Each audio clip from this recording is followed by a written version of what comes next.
Lo que preferimos es que la Iglesia se manifieste una y otra vez en las calles. Preferimos volver a ver a todos los curas, obispos, arzobispos, mientras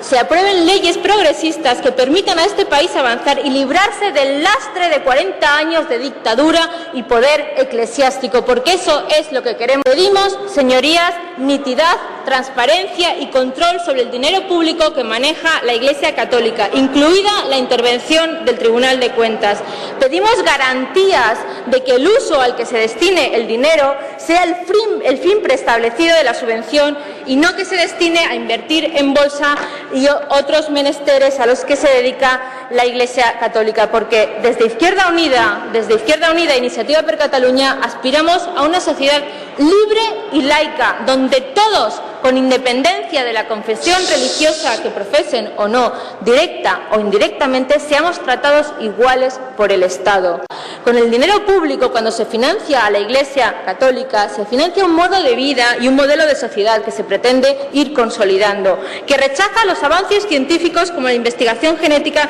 y las biotecnologías, que rechaza el divorcio, que rechaza el uso del preservativo ni siquiera para frenar los avances del SIDA, que rechaza el uso de los demás anticonceptivos, que discrimina a los homosexuales, que condena a la mujer al ostracismo y al machismo, llegando a justificar incluso el maltrato, que consolida la pobreza y que, para colmo, no te permite darte de baja.